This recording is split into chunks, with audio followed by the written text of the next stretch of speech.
Думаю, последнее, что приходит в голову большинству людей при слове «Таджикистан», это образ коллекционного антикварного автомобиля. Скорее «Газель» или «Копейка Жигули», не в обиду будет сказано. Но не создавайте себе стереотипы. Они на то и созданы, чтобы их ломать.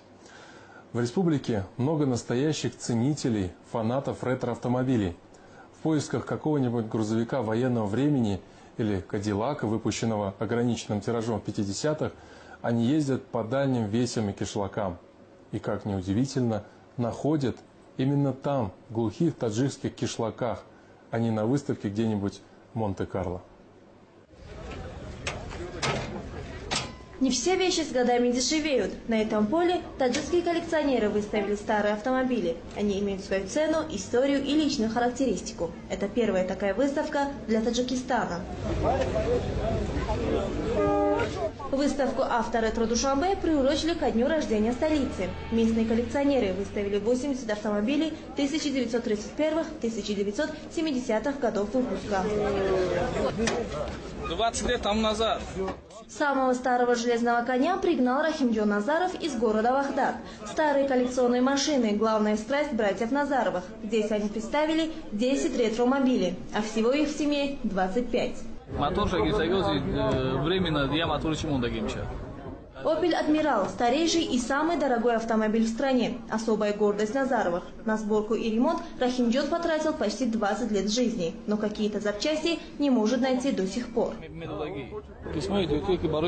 Для «Опель Адмирал» найти запчасти очень сложно. Какие-то мы приобретали за рубежом, некоторые переделывали сами. Сборка таких автомобилей – очень тяжелая работа, требующая терпения. Сейчас осталось немного доделать. Как все закончим, тогда подарим городу. Абдушукур Динаев никому не собирается дарить свой боевой автомобиль, не думает и о продаже, хотя ему постоянно предлагают хорошую цену. Это бронированный автомобиль. На нем в советское время ездили только первые лица республики. Советский лимузин – так называет свой автомобиль Абдушукур. Когда он его покупал, у него не было ни мотора, ни карбюратора, ни кардана. Коллекционер собирал каждую гаечку по всему бывшему Союзу и сделал все собственными руками. Лимузин по всем меркам раритетный. Эту марку выпустили в 30-х годах в количестве всего 12 штук.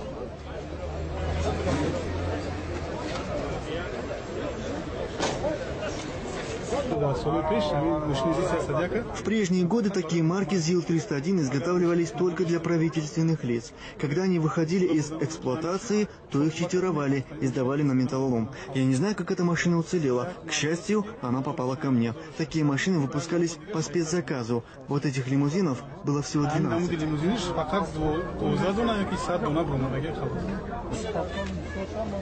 Выставка коллекционных автомобилей стала неожиданным подарком для неизбалованных душанбинцев. Видя такой интерес, власти города предложили клубу ретроавтомобилистов помещение для их драгоценных антикварных экземпляров.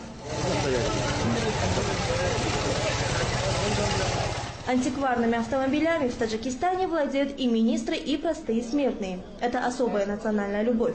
Попавшие на выставку, иностранные экспаты не скрывали удивления, что в такой небогатой стране есть такие авто и такое сообщество коллекционеров-фанатиков.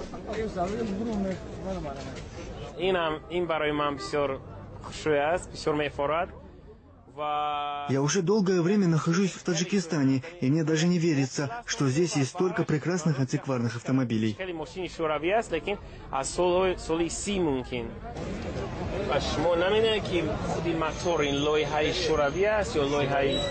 Англичанин Дэвид Харпер в Душанбе впервые увидел модель старой европейской машины. Это знаменитый «Опель», который делали на заказ для первых лиц государств.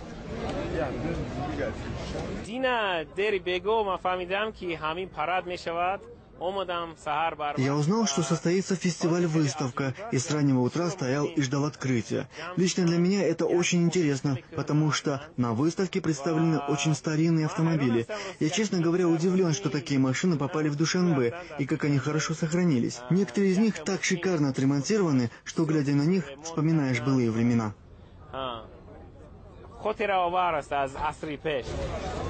Владельцев коллекционных авто мало интересует их функциональное предназначение. В данном случае машина как раз роскошь. Для них важнее возраст и история. Автомобиль Рустамбека Рауфова привлек всеобщее внимание именно своей историей. Вездеход ГАЗ-67Б – военная машина. В годы Великой Отечественной войны на ней ездили генералы армии и в силу технических характеристик разведчики. Такой больше ни у кого нет, говорит хозяин.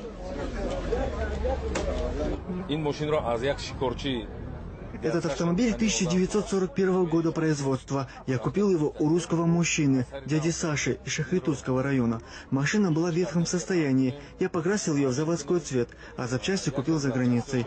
На ремонт ушло 3 года. Над ним 1 год и 6 месяцев работали 3 мастера, а потом еще 3 мастера около 1 года и 8 месяцев. Я готов потратить столько средств, сколько потребуется для полного ремонта, потому что на таком ездили только генералы. После войны каждой советской республике раздавали по одной такой машине, и тогда на них разъезжали чиновники. Владельцы хвастаются, что их автомобили могут стоить и $100 000 и больше. Но специалисты говорят, что пока это все же хобби для избранных. Вот и на первой выставке авторетро Душанбе ни одной сделки не заключили. Люди предпочитали фотографироваться на фоне красивых машин и заглянуть внутрь. Но вот про цены никто не спрашивал.